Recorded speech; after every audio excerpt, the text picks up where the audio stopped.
morning, guys. Welcome back to Mornings with Granny.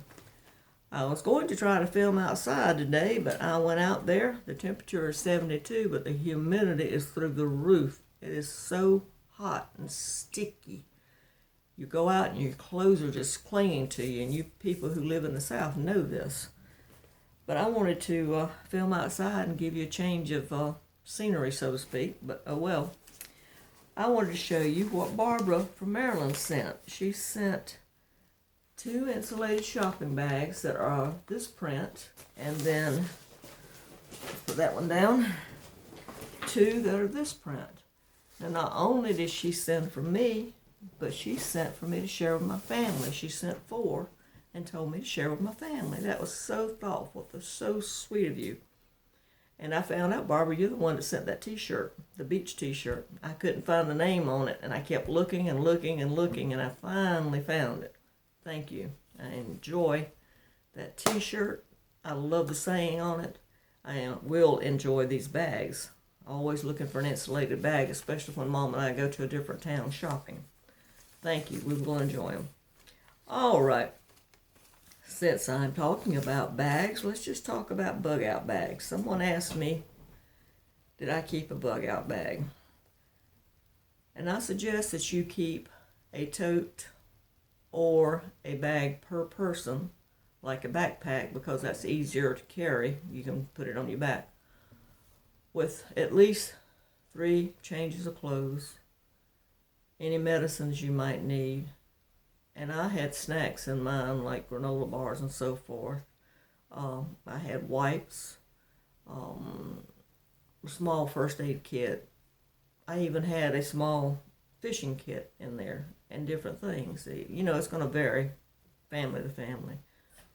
But I suggest keeping them, not only in a worst case scenario where the grid would go down, but just in case there's a tornado coming or there's a hurricane coming and you have to get out of the house or there's wildfire, whatever, you can grab that tote or you can grab that bag and you can go knowing that everything you need for the next few days is in there. And also don't forget to put cash in there. Always keep cash on hand, because if the bank's closed, you can't get any money. So keep one for each person. And also, what I do, I keep a small amount in my car all the time. I have like an ice cream bucket. I know that's not very much, but inside there I have toilet paper, candles, matches. The bucket could be used as a bathroom if you had to. I have, in the wintertime, I don't keep food in the summertime because it's so hot here, and we have ants really bad too. But I keep like granola bars, bottles of water and such in there too. As a light blanket, and when it gets colder, I put a heavier blanket, an extra coat, and gloves in my car just in case. So you need to think what you would need for your family and fix each of you an individual bag. And I would fix a tote to put in the car too with water and food in it. That way you can just grab it and go. And I'm going to give you an example of why you should have these things. I was at my daughter's a few years back, and my son and his family was there, my daughter and her kids, and me. And a storm came up, and a tornado came through. And my son screamed everybody to the basement, well, or to the garage, rather, because she has a garage. And she's got one little room in there. It might be, I'm going to say 4 by 6.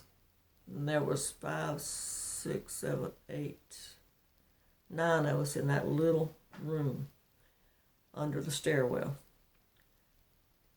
And I got to thinking, she had nothing down there. Now here we were in the garage with 2 stories over the top of us.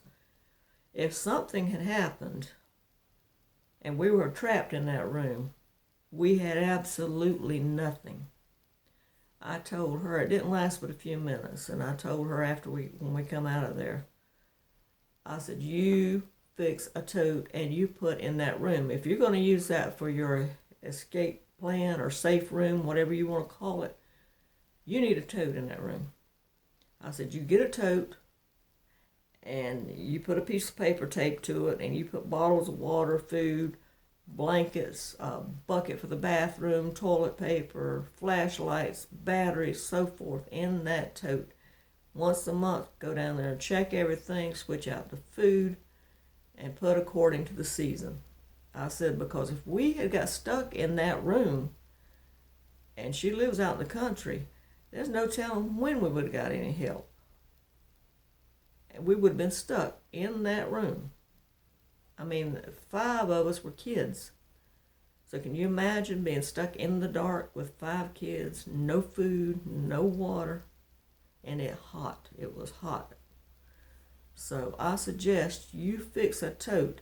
If you have a room that you tell the kids to go to, like in your garage or basement or whatever, you put that tote in there and you check it every month. If you have an older child, let it be their responsibility to check it, because you need to be prepared, because that happened and it was like boom. It was raining and stuff, and then all of a sudden my son yelled and we all took off. And I tell you what, me being claustrophobic, I was standing there holding the door open a crack, and my son was fussing at me saying, if that thing hits this house, it's going to jerk that door off and take you with it. But I can't help it because I'm claustrophobic. I said, well, if the Lord wants me, he's going to take me anyway, so there you go. But I should have shut the door because it was a safety issue for them. But anyway, you need to have a bug-out bag, a tote ready. Keep something in your car at all times, because you never know when you're going to break down on the highway. So keep stuff in your car. Keep your car at least half full of gas. I suggest full, but keep it at least halfway full so you can get out of your area. But that's, that was something somebody asked me, did I do a bug out bag? And yes, I do. Just keep it where you can grab it. Go through it. Go through a drill with your kids, just like you go through a fire drill. When my kids were little, I went through fire drills to show them how to get out of the house if something happened. Go through the same thing with your kids with the bug out bags. Say, if this happens and I say grab, you need to grab this, and you need to be at this point in the yard at this time or whatever. So go through it with your kids. It's just a safety precaution, and it's like a fire. Hopefully it will never happen. You will never need it. All you'll be doing is you'll keep switching stuff out every month. So that's all I've got to say about the bug out bags. Now I do have a couple more things I'd like to go over as far as prepping, and then we're going to be through with prepping. I want to go on to something else. So until next time, I hope you have a good day. And this is Mornings with Granny. Don't forget to give me a thumbs up. And if you haven't subscribed, please subscribe. Thank you.